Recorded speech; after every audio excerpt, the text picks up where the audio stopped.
औरंगाबाद के सियासी गलियारे में अब हलचल चालू हो गई। कोई अपने कपड़े फाड़ रहा है, कोई खुद के कपड़े उतार रहा है, कोई दूसरों के कपड़े फाड़ रहा है।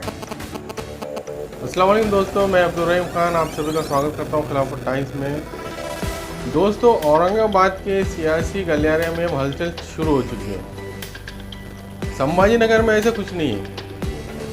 अब मैं आपको बता दूं औरंगाबाद और संभाजी नगर में क्यों कह रहा हूँ, क्योंकि औरंगाबाद में पूरे मुस्लिम लीडर अलग अलग अपने तरीके से लड़ाई कर रहे हैं।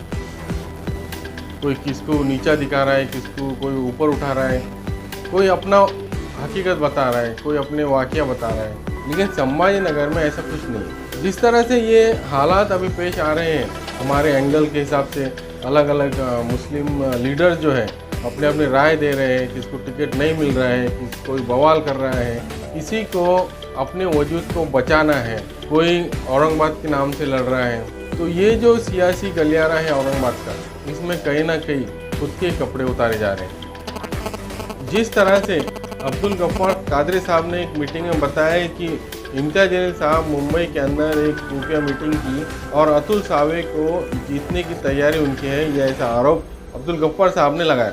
इसके बाद वंचित बहुजन आघाड़ी से जनाब जावेद कुरैशी साहब को भी टिकट दिया जाता है। ऐसे कितने लोग हैं जो अलग अलग तरीके से अलग अलग पार्टी पे लड़ रहे हैं। कोई मध्य से लड़ रहा है, कोई पूर्व से लड़ रहा है, कोई किसी जगह से लड़ रहा है। लेकिन हम आपस में कितने बटे हुए हैं, हम आपस में कितने मजबूर हैं कि हम किसे वोट दें, ये हमें समझ में नहीं आ रहा है। वोटर की ऐसी हालत हो गई है कि हम किसे वोट दें, हम इसे वोट दें या इसे वोट दें। तो इस तरह की हालत हमारे औरंगाबाद में आपको दिखाई देगी। तो ये हालत क्यों पैदा होती है? जब कोई व्यक्ति किसी से नाराज़ होता है तो ये हालत पैदा होती है। लेकिन ये हालत हमें पैदा करनी चाहिए।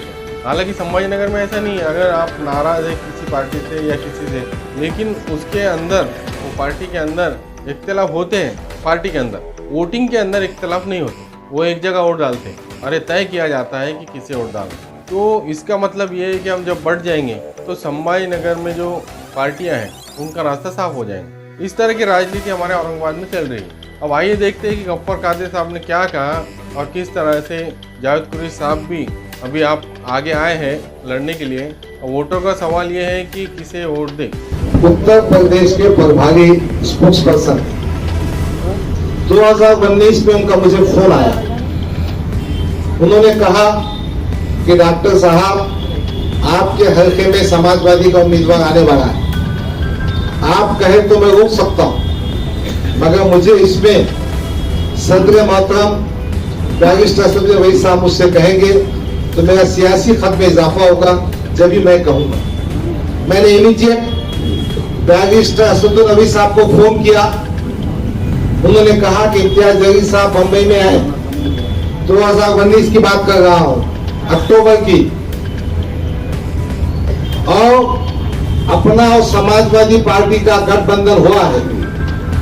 गोवंडी में हम अबू आसिम को पार्टियां दे रहे हैं, भाईकरगा में उन्होंने वारिस पठान को पार्टियां दे रहे हैं, भेवंडी में उनका जो उम्मीदवार था उसको वो पार्टियां दे रहे, दूसरे हल्के में वो पार्टियां दे रहे।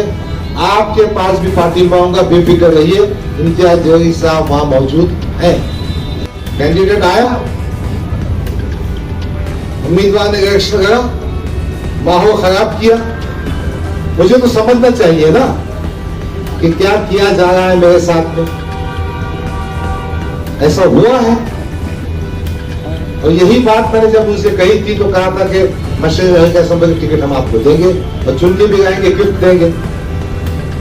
तो इस तरह से 2019 में ऐसा मेरे साथ किया गया। पूरे महाराष्ट्र में समाजवादी पार्टी और एमआईएम साथ में, औरंगाबाद मशरक़ी हल्के में समाजवादी का उम्मीदवार। मैंने क्या समझना चाहिए? क्या अतुल सावे को जिताने के लिए, क्या देवेंद्र फडणवीस के बोलने पर गफ्फार कादरी को बलि का बकरा बनाया क्या? फिर दूसरी बात जो मैंने तहरीर किया, आपको याद होगा इम्तियाज जलील ने रियासी सदर बनने के बाद वो किस्सा बड़ा खास है, सुना देता मैं, छुपाता नहीं। 25 जून 26 जून की बात हुई। प्रकाश अंबेडकर, मैं, इम्तियाज जलील और असदुद्दीन अवैसी दिल्ली में बैठे थे सीटों की बाटाघाटी के लिए। प्रकाश भाई को आने को थोड़ा टाइम था, तो मैंने हंसते हंसते कहा, साहब अब ये मेंबर ऑफ पार्लियामेंट बन चुका है, इसको अपन महाराष्ट्र सदर बनेंगे। मैंने हंसते थे ये भी कहा, अपना आदमी 2 बच्चे में पक्का है, देखा फाक भी करता है, खूबसूरत भी है, चलो अपने को फायदा हो जाएगा पार्टी को। साहब ने ट्वीट करके बना दिया महाराष्ट्र का अध्यक्ष। और ये जनाब ने महाराष्ट्र का अध्यक्ष बनने के बाद इंतखाबात से 2 महीने पहले औरंगाबाद की जो बॉडी थी हमारी, वो बॉडी को डिसॉल्व कर दिया। मैंने इसमें नोट किया, बात चली थी 2019 के सिलसिले में।